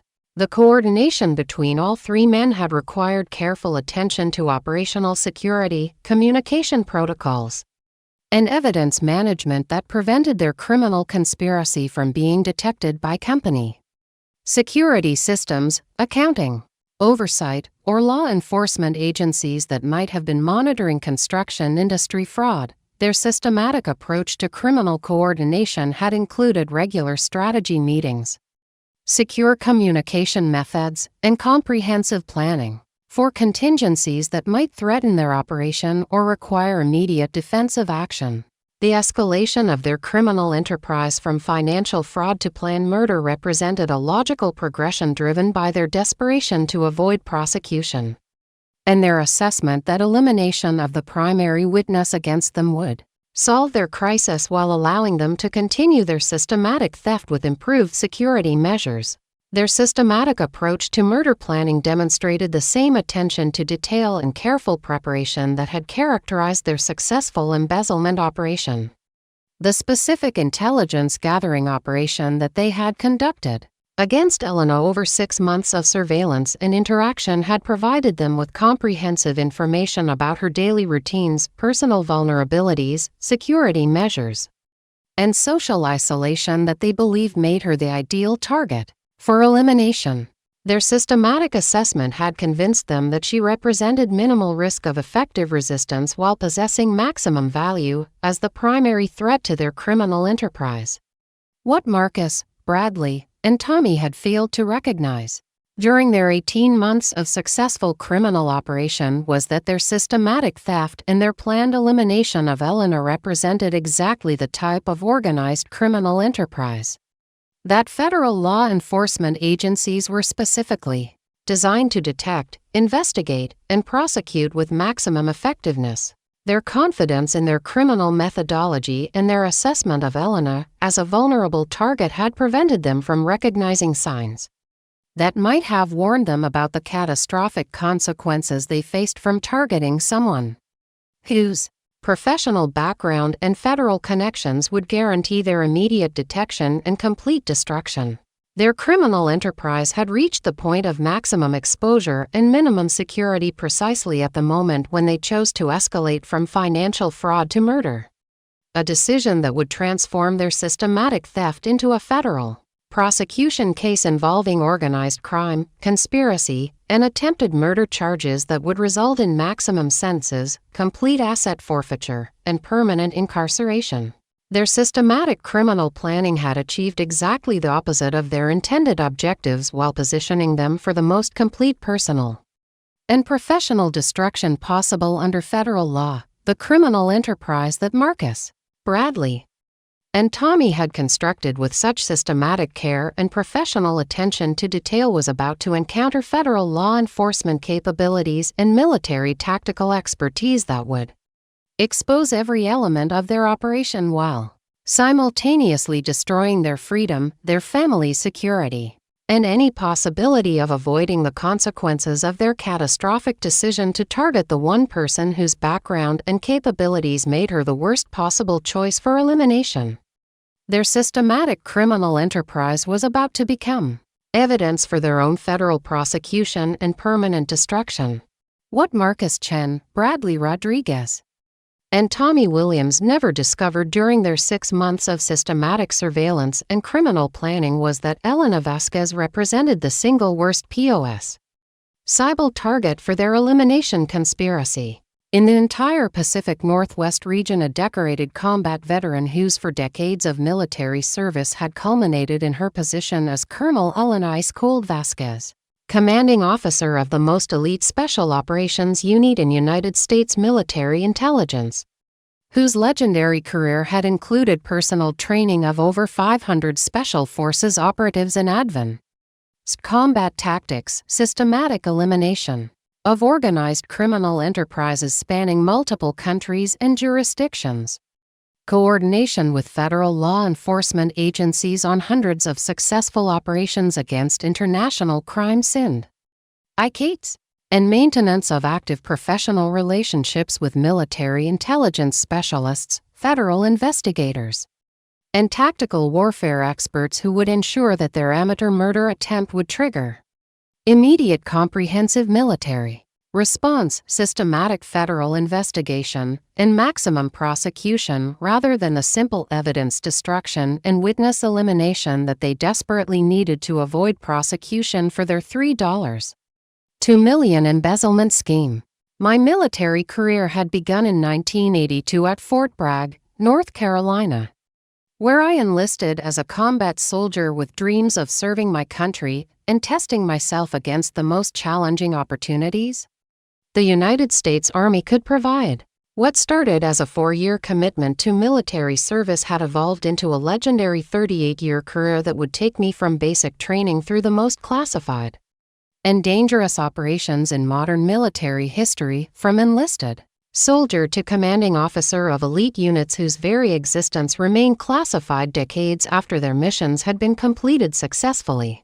The transformation from Elena Rodriguez, 18-year-old recruit from a working-class family in East Los Angeles, to Colonel Elena Vasquez, commanding officer of Special Operations units whose capabilities exceeded anything these 3 amateur criminals could possibly comprehend, had been forged through decades of the most intensive training, the most dangerous missions, and the most sophisticated tactical education available anywhere in the world. My progression through military ranks had been accelerated by exceptional performance in combat situations that would have destroyed lesser soldiers, demonstration of tactical brilliance that impressed superiors throughout the command structure, and systematic development of expertise in areas that would prove crucial to dismantling organized criminal enterprises exactly like the one that Marcus, Bradley, and Tommy had constructed. My early military training at Fort Bragg had included advanced combat tactics, survival warfare, weapons systems, explosives handling, and small unit coordination that provided the foundation for everything that would follow during my career. But it was my selection for Special Forces training in 1985 that began my transformation into the type of tactical expert whose capabilities would prove devastating to criminal organizations that attempted to exploit civilian vulnerability for criminal gain. Special Forces selection had eliminated over 80% of candidates through physical challenges, psychological testing, and tactical evaluation that identified soldiers capable of operating independently in hostile environments against sophisticated enemies with superior numbers and resources. The specialized training that followed my Special Forces selection had included advanced survival techniques, foreign language proficiency, cultural intelligence, psychological warfare, interrogation resistance, counter-terrorism protocols, and systematic enemy elimination methods that were classified at levels requiring the highest security clearances. My demonstrated excellence in these areas had led to assignment to increasingly elite units whose missions involved coordination with federal law enforcement agencies, international intelligence services, and allied military forces on operations that required capabilities far beyond conventional military training.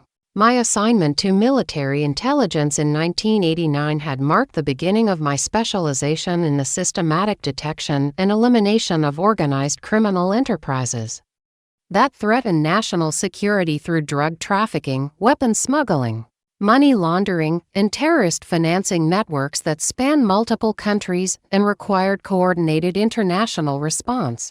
My role in these operations had included tactical planning, intelligence analysis, field coordination, and operational leadership that resulted in the successful dismantling of criminal organizations. Those capabilities and resources exceeded anything that 3 construction company managers could possibly develop or deploy. The federal law enforcement relationships that I had developed during my military intelligence career had included extensive collaboration with the FBI's organized crime units, the DEA's International Operations Division, the ATF's Criminal Investigation teams, the Secret Service's Financial Crime Specialists, and dozens of other federal agencies whose missions required military support for operations against criminal enterprises that posed threats to national security. These professional relationships had continued throughout my military career and remained active even after my official retirement, providing me with immediate access to federal resources and investigative capabilities that would prove crucial in responding to the murder attempt that Marcus, Bradley, and Tommy were planning. The specific expertise that I had developed in detecting and eliminating organized criminal enterprises had been tested and refined through hundreds of successful operations against criminal networks whose sophistication, resources, and operational security far exceeded the amateur capabilities that Marcus, Bradley, and Tommy had demonstrated during their surveillance and planning activities. My experience included systematic analysis of criminal financial operations, identification of criminal coordination patterns, tactical assessment of criminal capabilities, and development of elimination strategies that resulted in comprehensive destruction of criminal organizations through federal prosecution, asset forfeiture, and permanent incarceration of criminal leadership. The classified operations that had defined my military career had included systematic infiltration of international criminal networks, coordination of multi-agency law enforcement operations, development of tactical protocols for criminal enterprise, elimination, and training of federal investigators in advanced techniques for detecting and prosecuting organized criminal activities. My security clearances had provided access to intelligence databases, investigative resources, and coordination capabilities that remained available to me even after my official military retirement there.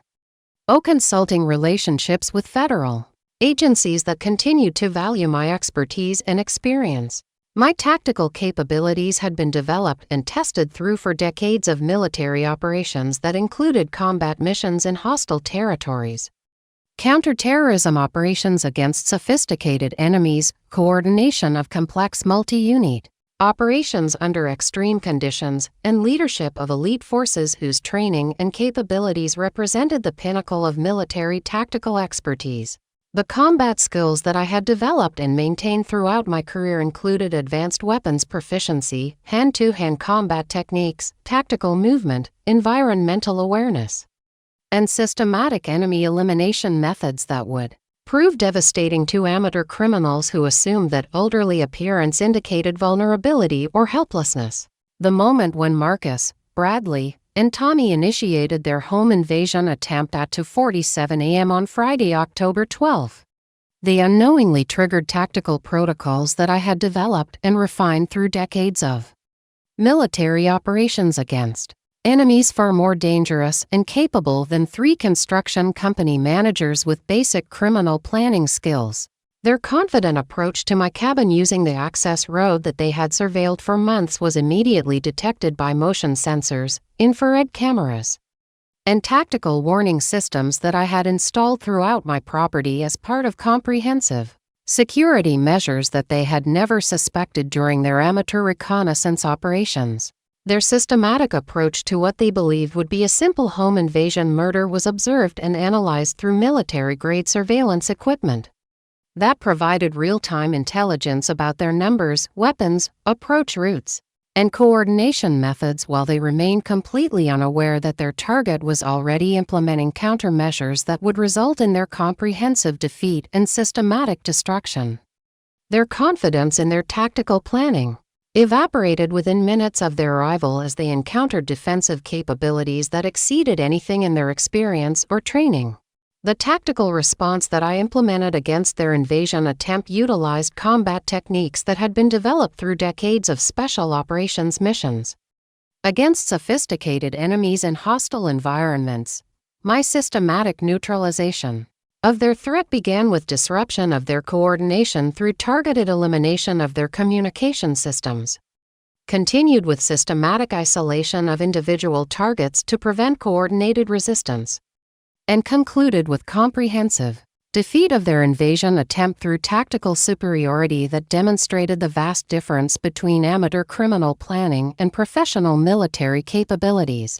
Tommy Williams, their designated physical enforcer whose military background had convinced them that he possessed sufficient tactical knowledge to ensure their operation's success, was the first to realize that their confident murder attempt had encountered capabilities that far exceeded their planning or preparation. His brief military service and dishonorable discharge had provided him with basic weapons training and limited tactical awareness, but no experience with the type of systematic counterattack that he faced from someone who. The tactical response that I implemented against their invasion attempt utilized combat techniques that had been developed through decades of special operations missions against sophisticated enemies in hostile environments. My systematic neutralization of their threat began with disruption of their coordination through targeted elimination of their communication systems, continued with systematic isolation of individual targets to prevent coordinated resistance, and concluded with comprehensive defeat of their invasion attempt through tactical superiority that demonstrated the vast difference between amateur criminal planning and professional military capabilities. Tommy Williams, their designated physical enforcer whose military background had convinced them that he possessed sufficient tactical knowledge to ensure their operation's success, was the first to realize that their confident murder attempt had encountered capabilities that far exceeded their planning or preparation. His brief military service and dishonorable discharge had provided him with basic weapons training and limited tactical awareness, but no experience with the type of systematic counterattack that he faced from someone whose military expertise had been developed through for decades of the most elite training and operational experience available anywhere in the world.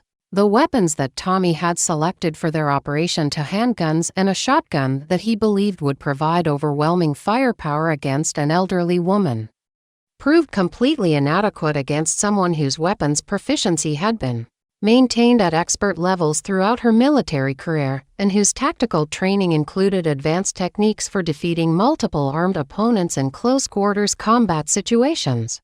Tommy's confidence in his ability to control the situation through intimidation and superior firepower disappeared immediately when he realized that his target possessed capabilities that made his weapons training seem amateur and ineffective. Bradley Rodriguez discovered that his role in providing technical support and coordination for their operation had prepared him for a simple elimination mission rather than the tactical engagement that developed when their target responded with military-level countermeasures that systematically defeated every element of their planning.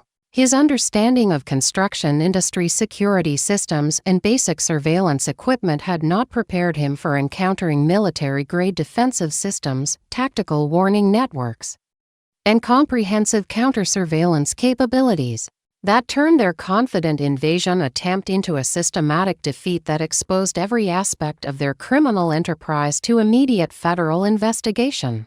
Marcus Chen's systematic planning and strategic coordination of their elimination operation proved completely inadequate when confronted with tactical expertise that had been developed through decades of military operations against enemies whose capabilities far exceeded anything he had considered during his assessment of potential risks and complications. His MBA training and construction industry experience had provided him with knowledge of business systems and financial procedures, but no preparation for tactical situations that required military-level decision-making and operational capabilities under extreme stress and immediate physical danger. The comprehensive defeat of their invasion attempt was accomplished through tactical methods that ensured their survival for federal prosecution, while simultaneously gathering evidence of their criminal enterprise that would guarantee maximum sentences under federal organized crime statutes. My systematic approach to their neutralization included documentation of their weapons, coordination methods, and operational planning that would provide federal prosecutors with irrefutable evidence of conspiracy to commit murder, organized criminal enterprise, and systematic financial fraud that would result in life sentences without possibility of parole. The federal coordination that I initiated immediately after neutralizing their invasion attempt involved direct communication with military intelligence specialists, federal law enforcement agencies, and organized crime prosecutors who had worked with me throughout my career and who possessed the authority and resources necessary to ensure comprehensive investigation of their criminal enterprise and maximum prosecution for their systematic theft and attempted murder.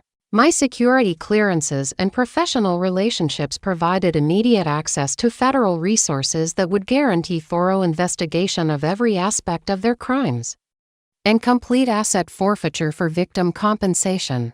The evidence that federal investigators discovered during their comprehensive examination of Marcus, Bradley, and Tommy's criminal operation exceeded even my expectations for systematic financial fraud and criminal enterprise coordination.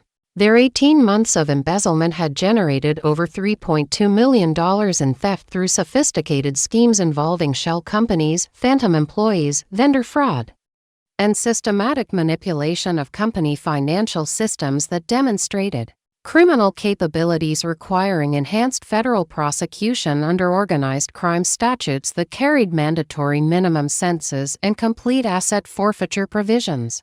The financial investigation that federal agencies conducted revealed that their criminal enterprise had extended beyond simple embezzlement to include money laundering, tax evasion, identity theft, and conspiracy to commit murder that qualified for prosecution under federal racketeering statutes designed for organized criminal enterprises.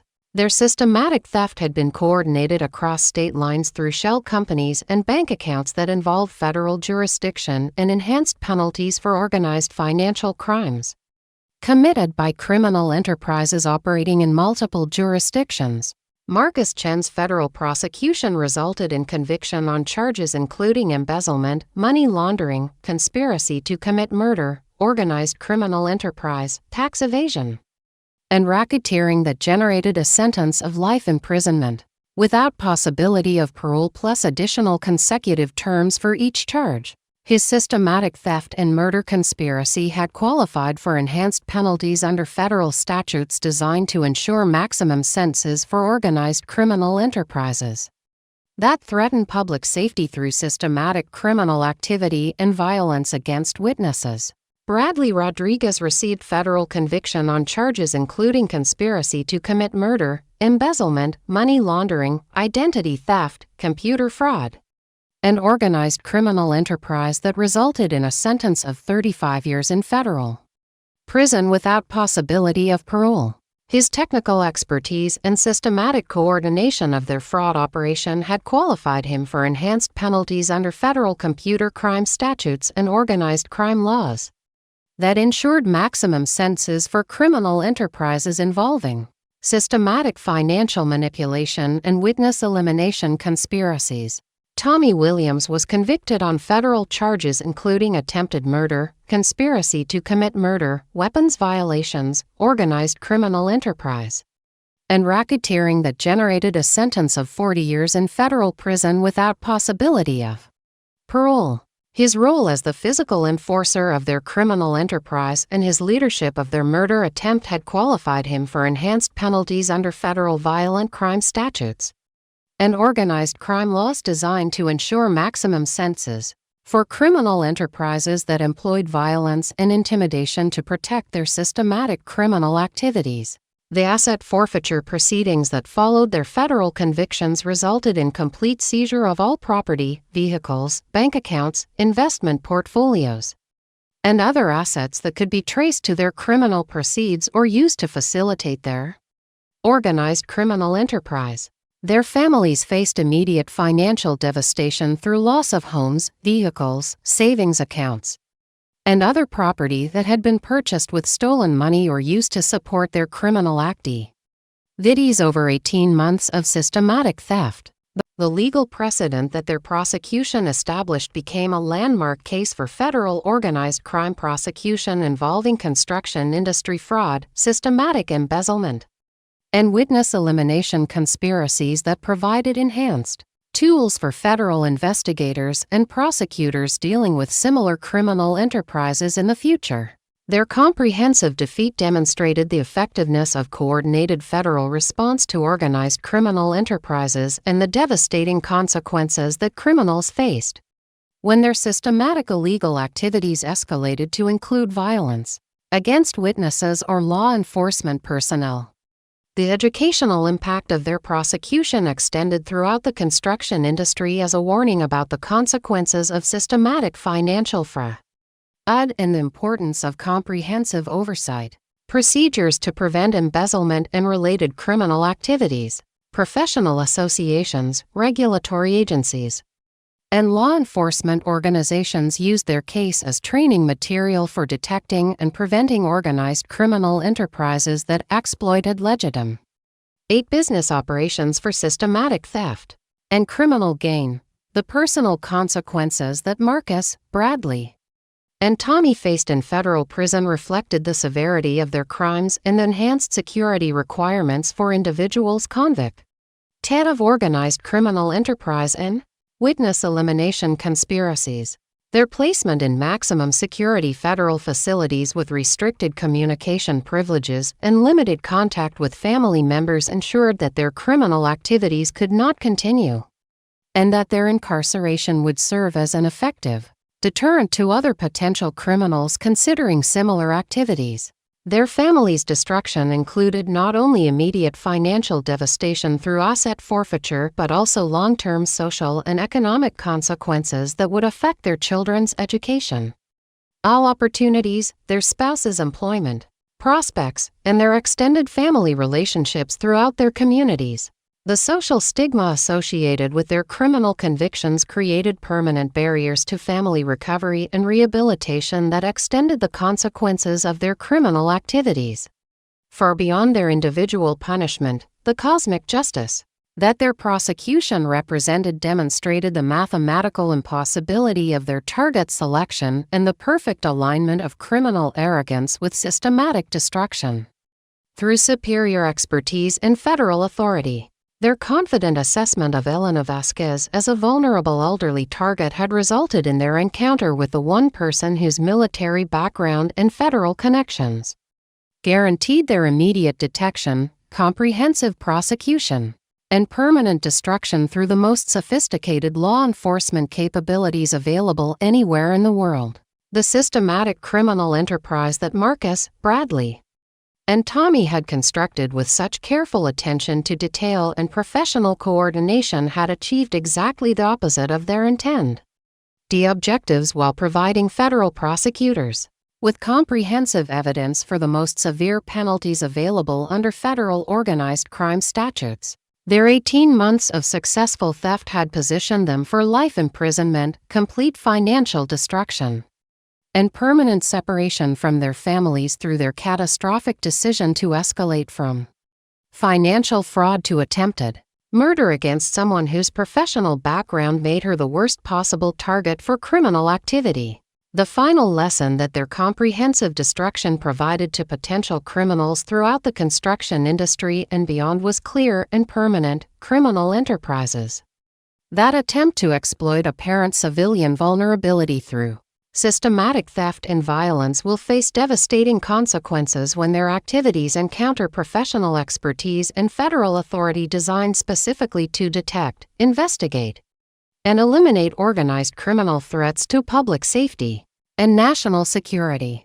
Marcus Chen, Bradley Rodriguez, and Tommy Williams had bet everything on their confidence that a frail elderly woman wouldn't survive their planned elimination. Their catastrophic miscalculation had resulted in their own complete destruction through life imprisonment, financial ruin, family devastation, and permanent disgrace that would serve as a warning to future criminals about the devastating consequences of targeting the wrong person. With criminal violence and systematic theft, they had played Russian roulette with my life and lost everything. I had played Russian roulette with their freedom and won permanently. The cosmic justice was complete, devastating, and eternal. Their confident bet that I wouldn't survive the night had become my guarantee that they would never survive their consequences. The professional warrior had systematically destroyed the amateur criminals through superior expertise, federal authority, and tactical capabilities that transformed their murder attempt into evidence for their own permanent destruction. The night they chose for my elimination became the night of their complete annihilation. Justice had been delivered with mathematical precision and devastating finality. Up next, you've got two more standout stories right on your screen. If this one hit the mark, you won't want to pass these up. Just click and check them out. And don't forget to subscribe and turn on the notification bell so you don't miss any upload from us.